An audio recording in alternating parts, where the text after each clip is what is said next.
Atoms, particles, elements, energy, light, power are equal. We know this from quantum mechanics and the double slit experiment.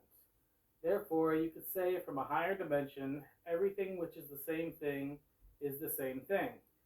Every carbon atom, the same. Every H2O molecule, the same. Every person, the same. Equal. So what does equal mean? One or another, yes or no. What is or what isn't the same thing, or not the same thing. Energy, light, atoms, all the same, all equal. Energy equals work. Work equals money. Money is a form of energy. And today we have monetized everything. Love, likes, following, words, numbers, time, letters, vocabulary, symbols, spaces, thought, direction, ideas, talent, entertainment, meaning, sensation, the senses, everything we do, everything we think, ideas, thought, logic, faith, everything we build, food, health, the body parts, sex, water, housing, thirst, music, spice, personality, crime, power, free will, hate, virtue, war, safety, spirit, feelings, pain, love, attention, life, existence, everything we do. Therefore, everything we do is energy. Everything we spend, energy we spend on sustaining our beings and entertaining ourselves. It all threads together. It all equals an idea. An idea thread together is a form of energy, a form of talent. Entertainment for others. And what is entertainment? The cheat code for evolution. Because to evolve in your spirit is to let go of the pain we all feel, if only for a brief respite. Entertainment is energy, is matter. Matter, space, and time are everything. Everything equals infinity. Infinity equals zero. Everything equals zero. God equals everything. Zero equals God. The greatest thing you could do is to be with God. Death. Death equals nothingness, equals zero, equals God. God equals love, equals hate, equals fear, equals indifference, equals zero. Alright, so what is energy? What is matter? Let's look beyond the laws of the quantum world, beyond string theory, smaller and smaller, until nothing exists, space, time, and matter. No, but space and time. Tiny wormholes pierce through the fabric of space. This is space and time reacting with one another. Suddenly, every ratio must then come into existence. And it does through the interaction of these wormholes. The reverberations they send through space-time, suddenly zero, all potential energy becomes one, building blocks, momentum, and all potential must exist, spectrum. Everything that can exist must exist, including all thought and invention. It is why we are here. These reverberations, or waves, or sounds, build and build, differentiate and follow the rules of structure, becoming mass and energy. E equals mc squared means m equals e over c squared. The smaller and faster you go, the less time or space affects you, until each standing structure's movements retroactively creates these vibrations into its path. As I'm moving my hand, I'm creating my hand in the vibrations of space. Structure is what happens when an ever-changing environment exists, so anything three-dimensional and upwards.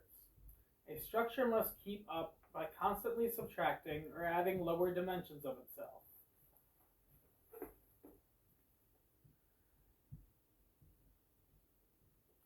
Becoming the changing environment for that lower structure, which must subtract or add lower dimensions and onward. Think of it as a picture made up of 1,000 smaller pictures, made up of 1,000 smaller pictures, and so on. Every time you subtract or add a smaller picture, the larger picture changes. So what are the implications of everything being the same from, from some other perspective?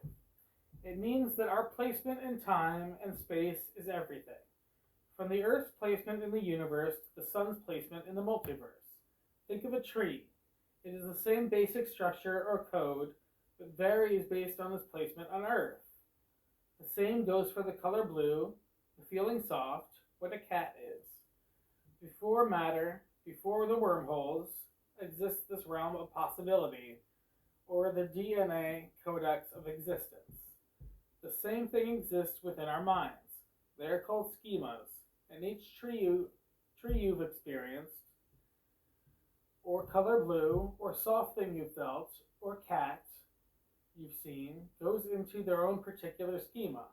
They are codes of the mind. So every time you see a tree, you access the schema for every tree you've ever witnessed in your life. If the universe and our minds share the same structure, and everything that is the same thing is the same thing, what does that mean for humanity and evolution and consciousness? Now, we exist between space, time, and mass in their second state. Only one specific ratio equals our realm. Everything is a specific ratio of the three, including our bodies, minds, and souls. Matter equals space equals time. That is the rule of three. We are made from the third dimension and lie under the fifth and the fourth. There are three states of being: separate but in equilibrium, apart, perfectly balancing and equaling one another, nothing in between them, zero in between them, completely equal, together, reacting with one another, everything that could exist in between, and as one, everything, infinity, zero, God. So how does time work in our specific ratio? Well, its environment keeps changing as the second state becomes the third. And in order for a structure to remain standing and not collapse into nothingness, it must constantly subtract and add lower dimensions of itself. And these lower dimensions have to subtract or add lower dimensions of themselves to keep up with the changing environment, and so on, and so on. In the structure of time, we exist in one of these lower dimensions, and only experience that certain ratio of time. So what are dimensions? What is zero? A dimension is the first rules which exist before space, time, and mass. Before everything. Not the dimensions you would normally think of. Before space, time, and mass, before those dimensions, what could exist? An idea? No. A rule. What is zero? Singularity. That what exists but which does not react with the observer. Potential. It is the first dimension, it is the first paradox. Because once and only once in the eternity of existence, zero reacts with itself. This means that it must divorce from its singular state and differentiate. There are two of them, so do they equal or not equal each other? We can now label them 0 and 1, two dimensions. Equal is the first dimension, is 0. Equal and not equal is the second dimension. From 0's perspective, it is 0 looking at 1, but from 1's perspective, it is 0 looking at 1. Perspective, one or another, push and pull, momentum. Now, 2 reacts once and only once with 1, creating 3. Once they begin to react with one another, we can label them 1 and negative 1, and together they equal 0. 3 dimensions. Flatland. Addition, subtraction, and all math and physics that follow is now possible. These rules build upon themselves, but always exist in every form from their